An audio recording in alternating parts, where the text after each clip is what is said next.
এই প্রশ্নটা তারা আমাদের করে কিন্তু এর উত্তর আমাদের কাছে জানে না। কারণ এই সমস্ত মানুষ স্বতঃস্ফূর্তভাবে বঞ্চিত তাদের সঠিকভাবে রয়েছে, সঠিক মানুষের শূন্য হোক এবং সেজন্য লুকিয়ে রয়েছে আগামী দিনের অপেক্ষায় যাতে সেই জায়গা তার আগে সেই ঘটনা আমরা একটু আগে দেখি নেবো, তারপরে আমি বাকি বলছি যে এই মুহূর্তে যে জায়গাটা রয়েছে সেই জায়গাটায় এখানে আপনারা একটু দেখে নিন, চারিদিকে ভিভিপ্যাট পড়ে রয়েছে এবং যে ভিভিপ্যাট আমি আপনাদের হাতে করে দেখাচ্ছি এটা গার্গী চ্যাটার্জি অর্থাৎ নোয়াপাড়া বিধানসভার গার্গী চ্যাটার্জি, তিনি বাম প্রার্থী। পাশাপাশি আমি যদি দেখাই এখানে বিজেপি প্রার্থী এখানে রয়েছে অর্জুন সিং। সুভাষনগরে ভিভিপ্যাট পড়ে থাকতে দেখা গেছে, যেখানে ম্যাক্সিমাম আমাদের কাছে ছবি এসছে এবং ভিডিও এসছে। নোয়াপাড়া বিধানসভা কেন্দ্রের ঠিক বর্ডারে সুভাষনগরের বাস স্ট্যান্ডে যে মাঠ, সেখানে হচ্ছে এক গাদা ভিভিপ্যাট পড়ে রয়েছে এবং বেশিরভাগটাই হচ্ছে 3 নম্বর আমাদের। আমরা এখনই ইসিআইকে কমপ্লেন করছি, এটাই হচ্ছে নির্বাচন কমিশনের কাজ। আমি আগেও বলেছিলাম বজ্রঘটনী ফসকাতে কি করে এই ভিভিপ্যাট রাস্তায় পড়ে গেল, কি করে এই ভিভিপ্যাট রাস্তায় গেল, এর জবাব নির্বাচন কমিশনকে দিতে হবে। আমরা সর্বোচ্চ জায়গায় এটা এখনই কমপ্লেন করছি এবং দিল্লি অব্দি এই কমপ্লেনটা পাঠাচ্ছি। থাম্বনেল দেখে অবাক হওয়ার কিছু নেই, এবারেও হলো না, এবারেও পারলো না বিজেপি। সম্ভবত আগামীকাল আপনি এই ধরনের হেডলাইনই, এই ধরনের থাম্বনেইলেই বিভিন্ন সোশ্যাল, ইন্ডিপেন্ডেন্ট এবং মেইন স্ট্রিম মিডিয়ায় দেখতে চাচ্ছেন। বিজেপি এবারও পারলো না। কেন পারলো না? কারণটা ভয়ঙ্কর, শুনলে আপনি চমকে যাবেন। যতটুকু খবর পাচ্ছি বিভিন্ন জায়গা থেকে, না ভোটে কি হয়েছে সেই খবর পাচ্ছি না, সেই খবর তো নির্বাচন কমিশন বলতে পারবে। তার কারণ আপনি একদম শুরুতে দেখলেন রাস্তায় পড়ে রয়েছে বারাসাতে ভিভিপ্যাট, এবং সেখানে আপনারা গার্গী চ্যাটার্জি সিপিআইএম এর প্রার্থী সেখানকার, তার অভিযোগও শুনলেন। সেখানে প্রচুর ভোট পেয়েছে সিপিআইএম। কোন কেন্দ্র? নোয়াপাড়া। যে নোয়াপাড়ায় অবশ্যই সিপিআইএম লড়াইয়ে ছিল, কিন্তু এটা কষ্ট করে বলা যাবে না যে নোয়াপাড়া কেন্দ্র সিপিআইএম এর নিশ্চিত আসনগুলোর মধ্যে অন্যতম ছিল নোয়াপাড়া, এটা নয়। সেই আসনে সিপিআইএম প্রচুর ভোট পেয়েছে, আপনি একদম শুরুতে দেখলেন। এরপরে যে কথা বলবো, প্রথম কথা, নির্বাচন কমিশনকে নিয়ে এত প্রশংসা, বাণী চতুর্দিকে এত পুষ্পবৃষ্টি হয়েছে, এই ধরনের ভয়ঙ্কর গাফিলতি ভিভিপ্যাট রাস্তায় গড়াচ্ছে, এর দায় কার? আগামী দিনে এর কি হয়, পুনর্নির্বাচন হয় কিনা সে তো সময় বলবে। আমি আপাতত আগামীকালের কথা বলি। 4 মে রাত পোয়ালেই প্রত্যেকেই অপেক্ষা করছেন অধীর আগ্রহে। সম্ভবত বিজেপি এবারেও ঠিক 2021-এর মতো, 2019-এর মতো, 2024-এর মতো তৃণমূল কংগ্রেসকে হারাতে পারবে না। 2016 সালে বাম কংগ্রেস জোট তৃণমূল কংগ্রেসকে প্রায় হারের দোরগোড়ায় পৌঁছে দিয়েছিল। তারপর থেকে বিজেপির আকস্মিক উত্থান দেশের রাজনীতিতে 2014 সাল থেকেই এবং আমাদের রাজ্যের রাজনীতিতে, এবং প্রত্যেকবারই এরকম একটা ঢক্কানি নাদ ওঠে যে এইবার তৃণমূল কংগ্রেসকে হারিয়ে দেবে বিজেপি। এবং তৃণমূল কংগ্রেসের বিরুদ্ধে আমি গতকালও বলেছি, আগেও বলেছি, যে মানুষের ক্ষোভের যথেষ্ট সঙ্গত কারণ রয়েছে। সেই কারণকে কাজে লাগিয়ে যদি 77 জন এমএলএ, যদিও 77 এখন আর নেই, মানে ছিল না শেষ পর্যন্ত বিজেপির হাতে, যা তারা 2021 সালে পেয়েছিলেন, তারা যদি মনে করতেন ধারাবাহিক গণ আন্দোলনের মধ্যে দিয়ে এই সরকারকে পরাস্ত করতে পারতেন গণতান্ত্রিকভাবেই, তার জন্য তাদেরকে উত্তরপ্রদেশের সিংহ অথবা দক্ষিণ ভারতের বাঘ এসব কোনো কিছুর ওপর নির্ভর করতে হতো না, মানুষই পারত। ঈষৎ ব্যঙ্গ করছি মনে হচ্ছে, হ্যাঁ করছি কিছুটা। তার কারণ গিমিক দিয়ে স্টান্টবাজি করে বারবার করেই বলি, রাজনীতি হয় না হাওয়ায়, রাজনীতি হয় না। তার জন্য ফিজিক্যাল এক্সিস্টেন্স লাগে। তৃণমূল কংগ্রেসের যে সংগঠন রয়েছে সারা রাজ্যে, বিজেপির ইভেন ভীষণভাবে সিপিআইএম এর যে সংগঠন রয়েছে, 15 বছর কোনো ধরনের কোনো পাওয়ার স্ট্রাকচারের ধারে কাছে না থাকার পরেও বিজেপির তার ধারে কাছে কিছু নেই। শুধু ইন্ডিপেন্ডেন্ট মিডিয়ায়, ইউটিউবে প্রচুর অ্যাড। আপনি যে কোনো ভিডিও খুলছেন, হয়তো আমার এই প্রতিবেদন দেখার সময় আপনি দেখেছেন বিজেপির অ্যাডভার্টাইজমেন্ট, তৃণমূলেরও দেখেছেন, যথেষ্টই দেখেছেন। কিন্তু শুধু তাই দিয়ে বড় বড় প্ল্যাকার্ড দেখেছেন, হোর্ডিং দেখেছেন, পোস্টার দেখেছেন, ফ্লেক্স দেখেছেন, কিন্তু শুধুমাত্র তাই দিয়ে ভোট হয় না। অমিত শাহ সম্ভবত আরএসএস এর ভেতরের খবর, সত্য মিথ্যা বলতে পারছি না, যতটুকু খবর পেয়েছি আপনাদেরকে দিচ্ছি, এর তো সত্যতা যাচাই করা সম্ভব হয় না। এবার নরেন্দ্র মোদীর অবসর গ্রহণের সময় হচ্ছে।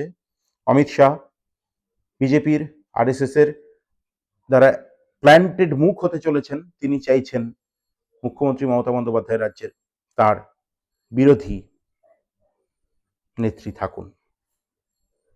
তিনি চাইছেন কোনোভাবেই বামপন্থীরা, সিপিআইএম পশ্চিমবাংলায় যদি শক্তিশালী হয়, তাহলে তৃণমূল কংগ্রেস যদি দুর্বল হয়, তাহলে তাদের সাজানো বিরোধী আরএসএস এর কথা, আমার কথা নয়, আরএসএস এর ভেতরকার কথা বারবার দায়িত্ব নিয়ে বলছি। সত্য মিথ্যা আপনি আপনার যুক্তিবুদ্ধি দিয়ে বিচার করবেন। Planted opponent, mock fight, BJP এই ধরনের প্ল্যান্টেড অপোনেন্টকে হারাতে চাইছে না। লেফট কংগ্রেসের যদি উত্থান হয়, তাহলে বিজেপির সমূহ বিপদ। বিভিন্ন গুরুত্বপূর্ণ বিল, বিভিন্ন ইস্যু, সেক্ষেত্রে তৃণমূল কংগ্রেস বিজেপির কাছে অনেক ইজিলি হ্যান্ডেল করার মতো অপোনেন্ট। কোনোভাবেই বিজেপি চাইছে না। এবং এসআইআর, যে 27 লক্ষ নাম বাদ গিয়েছে, তার মধ্যে একটা বড় অংশের লেফট এবং কংগ্রেসের ভোটার রয়েছে। মমতা বন্দ্যোপাধ্যায় তাকে নিয়ে যথেষ্ট অপটিক্স করার চেষ্টা করেছেন, যদিও মোস্তারি বানু তার ফাইট, সিপিআইএম এর ধারাবাহিক গণ আন্দোলন, মমতা বন্দ্যোপাধ্যায় একা যে সবটা বিরোধী জমি দখল করতে পেরেছেন, এসআইআর এর ক্ষেত্রে আমি বলছি বিরোধী, তা নয়। অতএব ত্রিমুখী লড়াইয়ের সম্ভাবনা প্রবল, কোথাও কোথাও চতুর্মুখী, কোথাও কোথাও পাঁচমুখীয় স্থানীয় আঞ্চলিক দলগুলিও আছে। এবং বিজেপি যে পারছে না, তার কিছু কিছু আভাস আমি আবারও দিতে চাই আপনাদের সামনে, আপনারা প্রত্যেকেই জানেন। হুমায়ুন কবির, এই ধরনের পলিটিক্যাল এলিমেন্ট যারা, তারা সবসময় পাওয়ারের কাছে, ক্ষমতার কাছে থাকতে চান। তারা তৃণমূল কংগ্রেসকে সমর্থনের বিষয়ে সরাসরি সমর্থনের কথা বলেছেন। আদৌ তৃণমূল কংগ্রেসের সেই সমর্থন প্রয়োজন হবে কিনা সেটা তো পরের কথা, কিন্তু তারা কিন্তু পাঁচিলে বসে একদম দুদিকে দুপা ঝুলিয়ে রাখেন এই ধরনের যারা ক্ষমতালোভী, পাওয়ার সেন্ট্রিক পলিটিক্স করেন তারা। আপনারা মিমের কথা জানবেন, নিশ্চয়ই জানেন, গোয়ায়, ত্রিপুরায় তৃণমূল কংগ্রেসকে প্ল্যান্ট করা হয়েছিল সিপিআইএমকে শেষ করার জন্য। রাতারাতি দলটা বদলে গিয়েছিল। কিন্তু এবারে সম্ভবত, আমি বলছি, খুব ইম্পার্শিয়ালি বলার চেষ্টা করছি, ধারাবাহিকভাবে মানুষের ইস্যু নিয়ে, রুটি রুজির ইস্যু নিয়ে, কলকারখানার ইস্যু নিয়ে, স্বাস্থ্যের ইস্যু নিয়ে, শিক্ষার ইস্যু নিয়ে বামপন্থীদের যে ধারাবাহিক লড়াই, গণ আন্দোলন, আমি কখনোই এই কথা নির্বাচন ফলাফলের আগের দিন বলবো না যে অষ্টম বামফ্রন্ট সরকার গঠিত হতে চলেছে। উৎসাহী কিছু মানুষ ফেসবুকে সেসব লেখালেখি করছেন, সেটা তাদের মনোভাব, তারা লেখালেখি করতে পারেন। কেউ কেউ বিজেপিকে 200 সিট দিয়ে দিয়েছেন, কেউ কেউ তৃণমূলকে 250 সিট দিয়ে দিয়েছেন। আমি সেসবে যাচ্ছি না। আমি বারবার করেই বলি, আমি হস্তরেখাবিদ নই, আমি সেফোলজিস্টও নই, আমি একজন অবজারভার। আমার সেই অবজারভেশন থেকে আমি বলতে পারি যে উল্লেখযোগ্য প্রভাব মানুষের মধ্যে বামপন্থীরা, সিপিআইএম তৈরি করতে পেরেছে। তা না হলে ভিভিপ্যাটে তো আপনি নিজেই দেখলেন যে সেখানে গার্গী চ্যাটার্জি অর্জুন সিং এর মতো প্রতিপক্ষের বিরুদ্ধে, অর্জুন সিং এর কথা কেন বলছি, বাহুবলী অর্জুন সিং অনেকে অভিযোগ করেন এবং কিছু দৃশ্য দেখা গিয়েছে। এবং প্রথম দিন, আমি নির্বাচনের পরে 23শে এপ্রিল, যদি আমি ডেসক্রিপশনে দিয়ে দেবো সেই প্রতিবেদনটির লিঙ্ক, আমি আমার ফেসবুক চ্যানেলে একটি, ফেসবুক পেজে একটি প্রতিবেদন করেছিলাম, যেখানে বলেছিলাম বিজেপির যে অসহ্য দম্ভ, তারা যদি জেতে নয়, আমি তাদের কার্যকর্তা যাই বলুন, তাদেরকে বলছি, সংযত হওয়ার চেষ্টা করুন। বাংলার মাটি কিন্তু অন্য রকমের মাটি, উত্তরপ্রদেশ বা বিহার দিয়ে তাকে গুণ করলে হবে না। যে অসহ্য দম্ভ, আজকেই আপনারা দেখেছেন, একজন ভদ্রমহিলা, একটি মেয়ে, আমি আমার ছোট বোনের মতোই আমি মেয়ে বলছি, দেখে মনে হলো আমার ছোট বোনেরই মতো হবে, তাকে বিজেপির একজন কর্মী বা কিছু কি অশ্রাব্য ভাষায় ফেসবুকে কমেন্ট করেছেন, মেয়েটি তার বাড়িতে গিয়ে সরাসরি প্রতিবাদ করে এসেছে। এটা তো ছেলেটিকে পাওয়া গেছে। এই যে বিভিন্ন মেঘনাদ, কোট আনকোট, এই মেঘের আড়াল আড়াল থেকে লড়াই করাও নয়, বিলো দ্য বেল্ট হিট করা। আপনার পরিবারের আপনি কোনো কথা বলবেন, আপনি কোনো গঠনমূলক কথা আপনি বিজেপির, এই যে আমি জানি না বিজেপি তাদেরকে ওন করে না ডিজোন করে, তাদেরকে ডিজোন আমি কখনো করতে দেখিনি। আইটি সেল, কুখ্যাত আইটি সেল, তারা যে আপনার পরিবারকে, আপনার মাকে, আপনার বোনকে, আপনার স্ত্রীকে, আপনার সঙ্গে সংশ্লিষ্ট মহিলাদেরকে আক্রমণ করার যে পন্থা বাঙালি মেনে নেবে না। আপনারা দেখেছেন চিনার পার্কে কি হয়েছে। ক্ষমতায় না এসেই যদি এই হয়, এবং সবশেষে আপনারা একটি ভিডিও দেখবেন মুর্শিদাবাদ জেলায় জলঙ্গিতে, সেখানে সিপিআইএম এর কর্মী, একজন সিপিআইএম এর এজেন্ট, তাকে হুমকি দেওয়া হয়েছিল। তিনি সিপিআইএম এর জেলা দপ্তরে এসে, সিপিআইএম এর নেতৃত্ব খুব গুরুত্বপূর্ণ কাজ করছেন, আক্রান্ত কর্মীদের পাশে সঙ্গে সঙ্গে গিয়ে দাঁড়াচ্ছেন। তিনি সম্মেলন করেছেন, তাকে কিভাবে আক্রমণ করা হয়েছিল, অভিযোগ তৃণমূলের দিকে, সে দৃশ্য আপনারা দেখবেন। আমি যেটা বলে শেষ করব, যে প্রত্যেকটি রাজনৈতিক দলের কাছে, প্রত্যেকটি রাজনৈতিক দল, গুরুত্বপূর্ণ রাজনৈতিক দল, BJP, Trinamool, Congress, CPIM, ISF, প্রত্যেকটি দলের কাছে নিজেদের কর্মী বাহিনীকে সংযত রাখার, সতর্ক করার চেষ্টা করুন। এবং last but not the least, আগামীকাল ফলাফল বেরোবে, যে দলই জিতুন না কেন তারা মানুষের ইস্যু নিয়ে সরব থাকুন।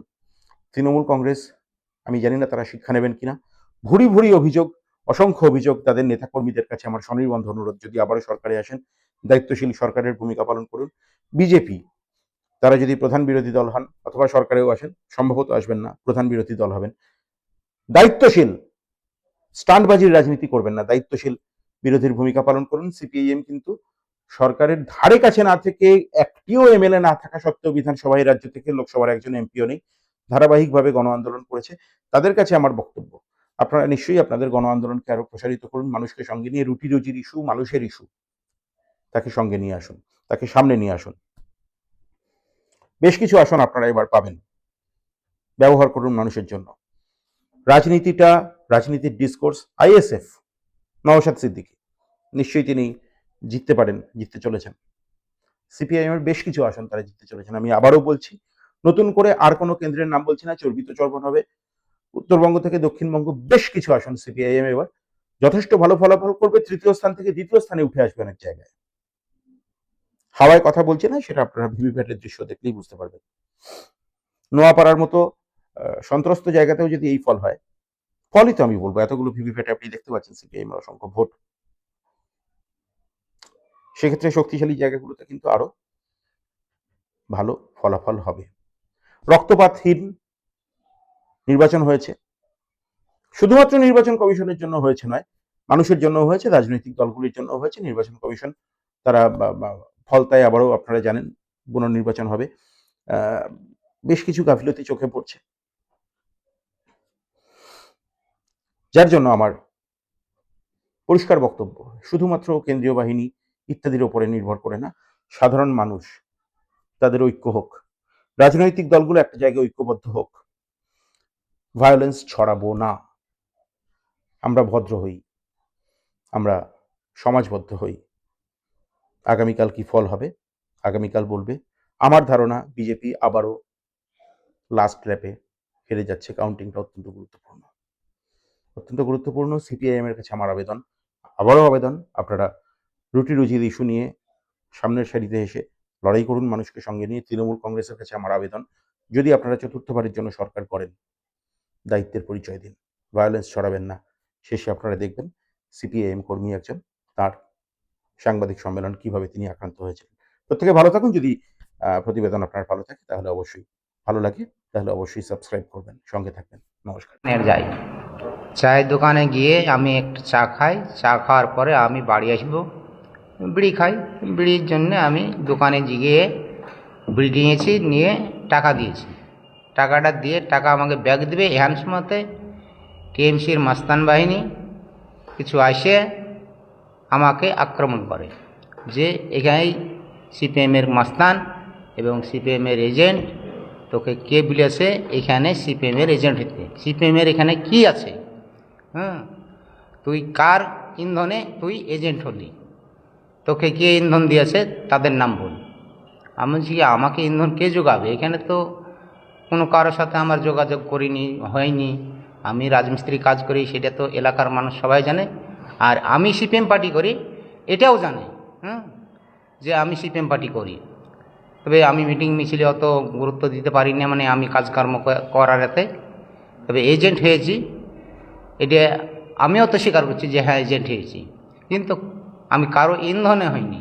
তবে হ্যাঁ, পার্টির কর্মী পার্টির নেতারা জানে যে ও একজন ভালো কর্মী, লোক পায়নি, লোকজন পায়নি, লোক টিএমসি তোমাদের বিরুদ্ধে তো তোমাদের এতে সাড়া দিয়ে দেয় না, তাই লোক পায় না। আমি সাড়া দিয়ে থাকি, তার জন্যে আমাকে পার্টির তরফ থেকে আমাকে এজেন্ট করা হয়েছে, আর তাই আমি এজেন্ট হয়েছি। তো না, তুই কারো না কারো ইন্ধন আছে, না হলে তুই এখানে কি সাহসে তুই করিয়েছিস, এজেন্ট হয়েছিস, তাদের নাম বল। আমি বলছি না, আমি মানুষকে আমি বেকার মানে দোষ দিতে পারবো না, কোনো মানুষ আমাকে বলেনি।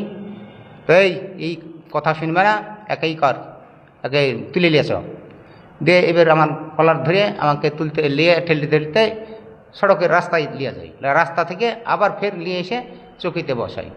চৌকিতে বসে আপনার ওই হামকি ধুমকি দেয়, শাসন গর্জন করে। তো 4 তারিখে তোর কোন বাপ বাঁচাবে, তোকে বাড়ি থেকে তুলে নিয়ে আসবো, নিয়ে এসে তোকে ঠ্যাং ধরে ঘোরাবো, ফাড়বো, তোর কোন বাপ বাঁচাবে দেখবো। দেখছি কি, দেখো আমি কোনো অপরাধ করিনি, আমি এজেন্ট হয়েছি এই পর্যন্তই। মানুষ নির্বিঘ্নে ভোট দিয়েছে, মানুষ কাকে ভোট দিয়েছে সেটাও আমি বলতে পারবো না, কেউ বলতে পারবে না। আমি এজেন্ট ছিলাম এই পর্যন্তই। আমি একটু আতঙ্কে আছি।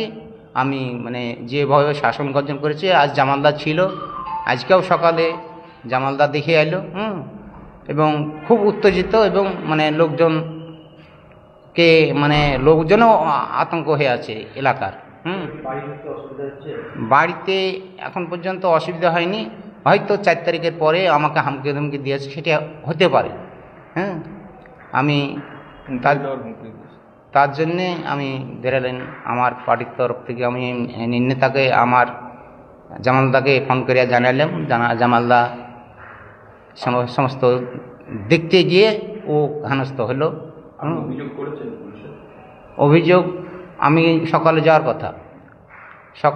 কথা, সকালে একটা পুকুর আমাদের মানে সরিকেন পুকুর, ওখানে আমরা ওই একটা ঝামেলা হয়েছে, ঝামেলা বলতে গেলে মাটি কাটাটা বন্ধ আছে, তাই আমাকে ডাকলো যে কি এটা একটা ফাইসালা করে দিয়ে যান।